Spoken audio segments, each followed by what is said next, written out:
Thank you for listening to this episode of Changes Big and Small. This is your host, Damian. Each week, I interview guests or share research to help you take action to make changes to live the life that you want.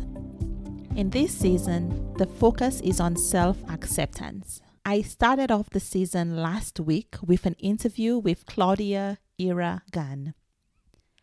Claudia and I discussed how some people have a skewed sense of self-acceptance, thinking that self-acceptance means stagnation and staying the same. That is not what self-acceptance is. So let's step back. Self-acceptance means knowing your strengths, your weaknesses, your successes, your failures, and seeing yourself as worthy of love, of dignity, despite any imperfections. It means accepting who you really are, not who you wish to be, not who you should be, not who you want to be. It has no judgment, only truth. This sets self-acceptance apart from the related idea of self-esteem. Because when we think about self-esteem, it's really about focusing on the esteemed, or the positive aspects of yourself. Self-acceptance looks at all of yourself. And then we get to like ourselves regardless of the flaws. It's an essential part of the journey before we can make any kind of transformation. I'm really good about judging myself. A few years back, I started to encounter podcasts and books by Brené Brown, Jody Moore's Better Than Happy podcast, Tara Brach, who's a meditation teacher, and I realized that my judging mind is actually a form of entrapment.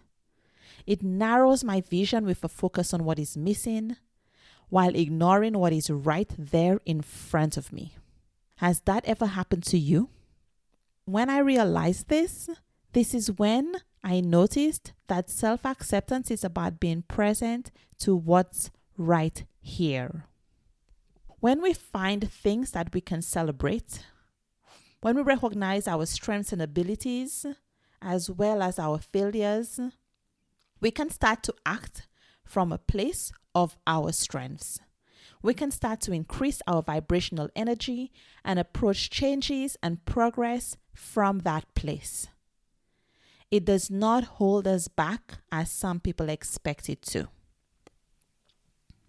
In season 2, episode 5, Jessie says, a lot of times people confuse acceptance with complacency.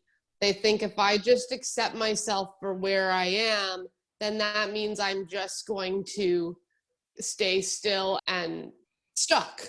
But this comes back to the idea that I have that everybody wants to be successful and be the best versions. I believe that's at the base. So there are times for me when I get burnt out and I just want to watch 12 hours of some cheesy TV show. When I was younger, I'd be like, this is wrong. I got to get up. I got to do my to-do list. I got to make progress on my career. But the more I resisted it, the more another part of me then wanted to dig my heels in and watch more TV because I wasn't ever getting to surrender to it and I wasn't ever getting recharged. But the more I'm like, okay, this is what I need, and that's okay that this is what I need, then I'll knock it off in a Saturday. I'll do that. I'll wake up on Sunday, and now I have energy because I'm refreshed. And when I have energy, I'm inspired and I'm excited to go after the things that I want in my life.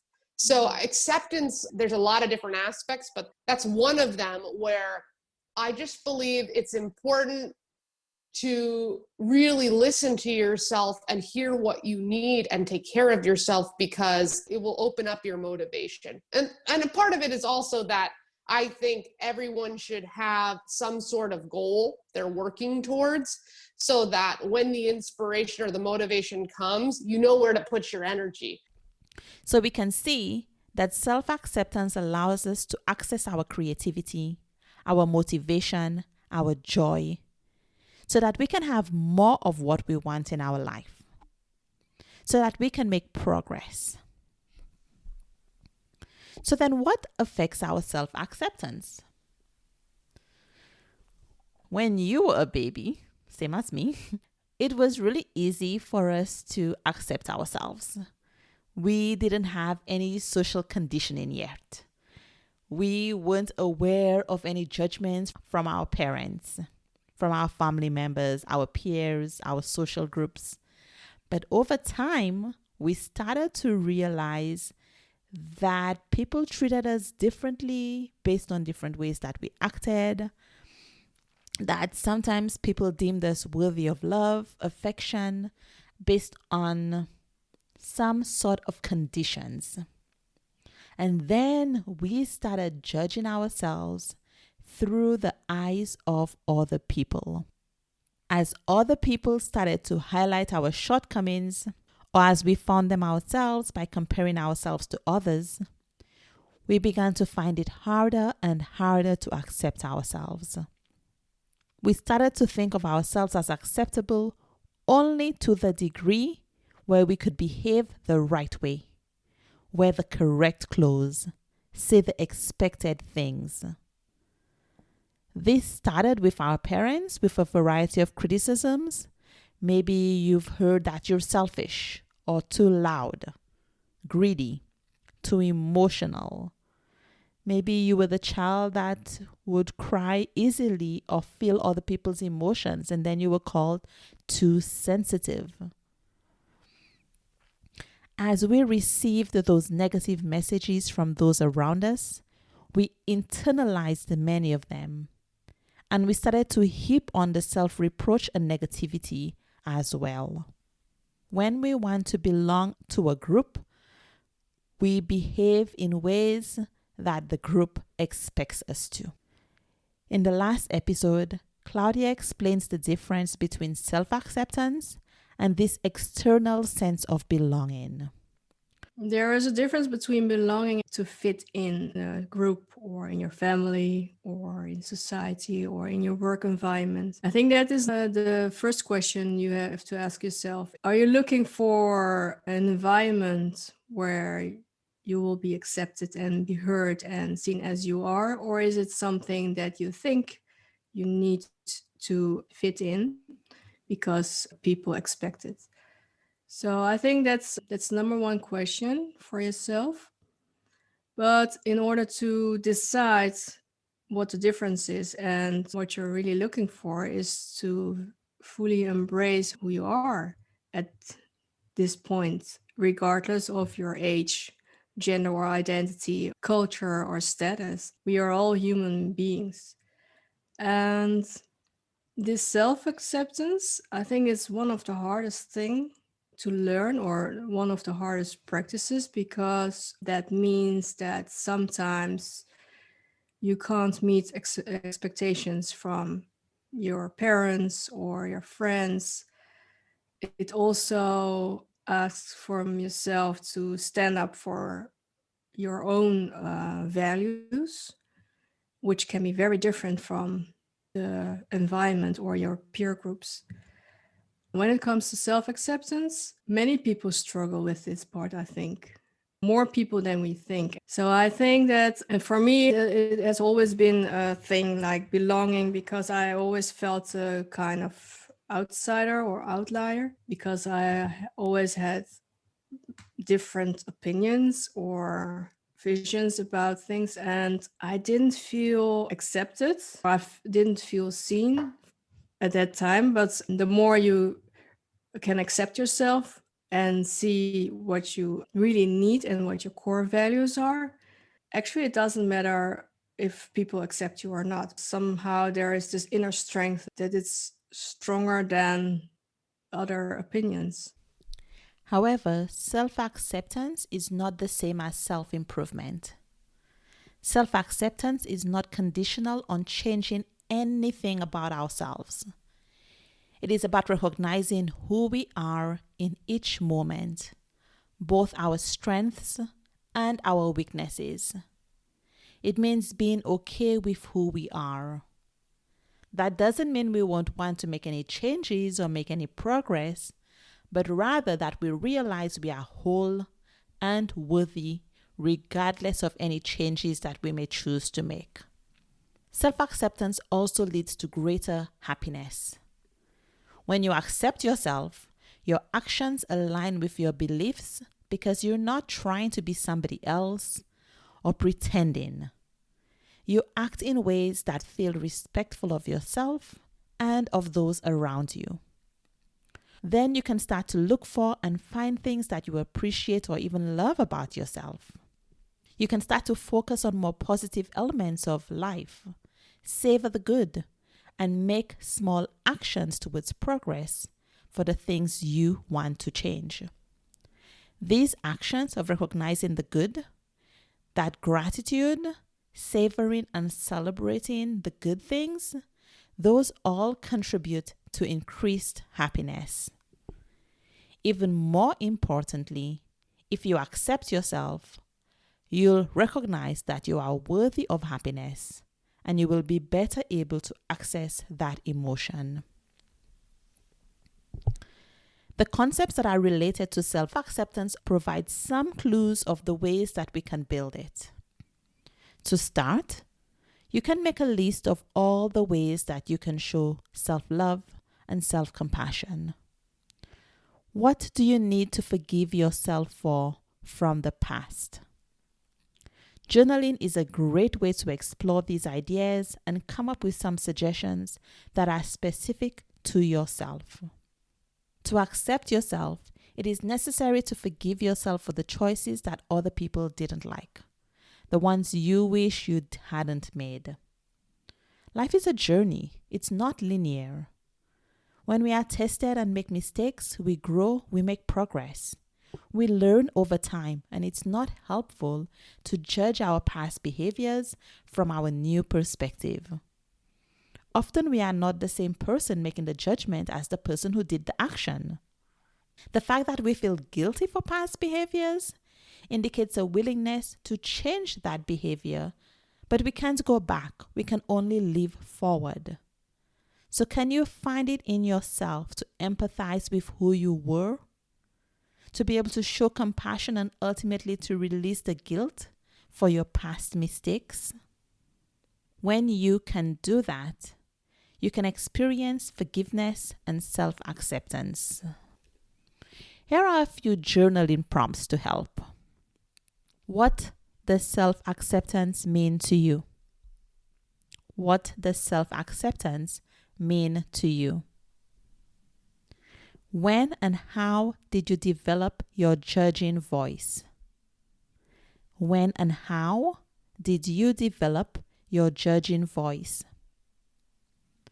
How might you encounter situations with curiosity rather than judgment? Think of some scenarios of what you could say and do to show curiosity and not judgment. How might you encounter situations with curiosity rather than judgment? You can think of some scenarios of what you could say or do that shows curiosity. In what ways and of what do you not find yourself worthy?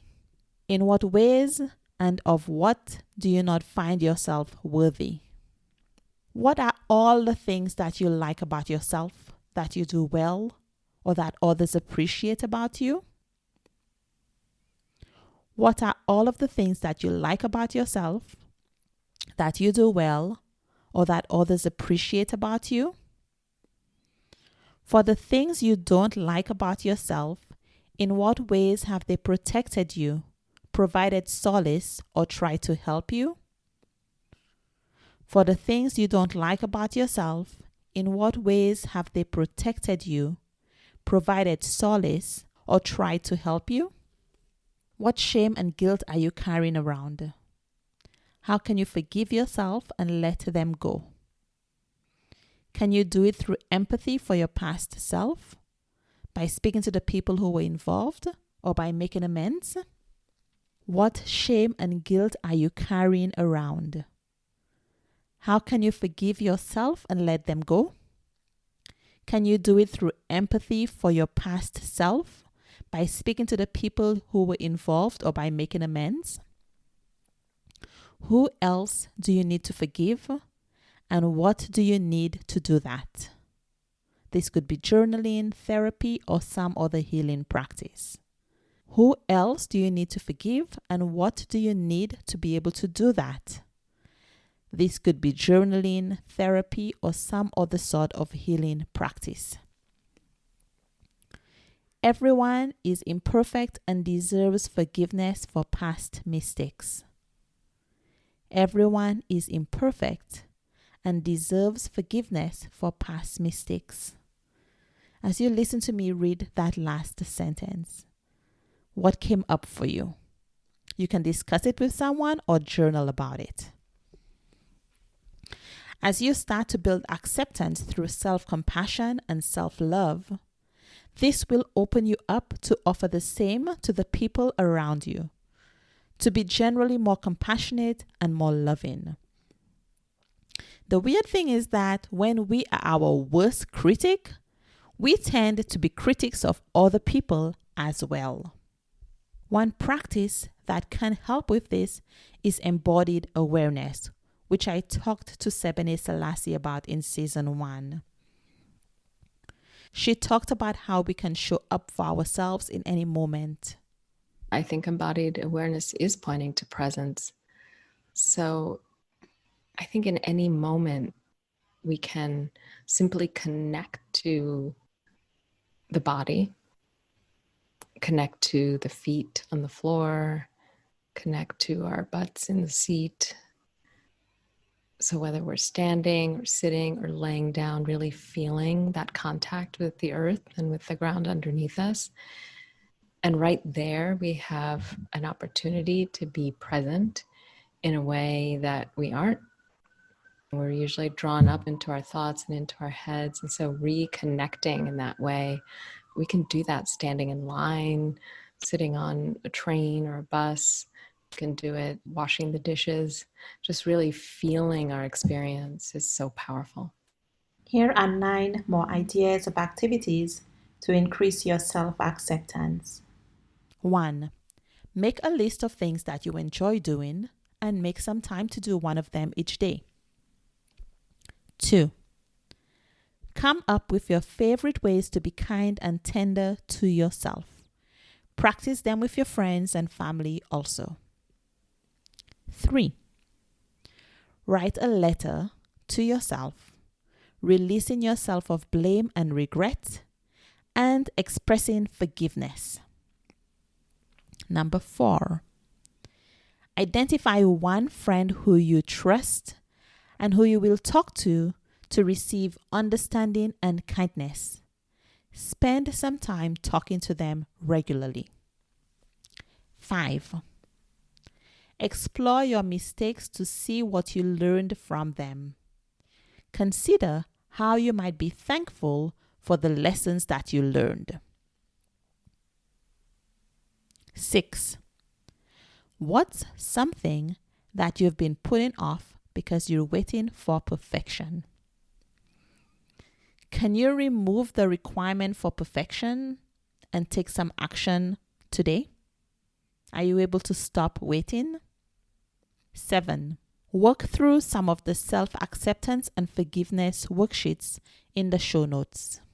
8. Practice RAIN, which I've spoken about in several other episodes and which you can read about in the show notes, to deal with challenging emotions. 9. I'm currently reading Radical Acceptance by Tara Brach.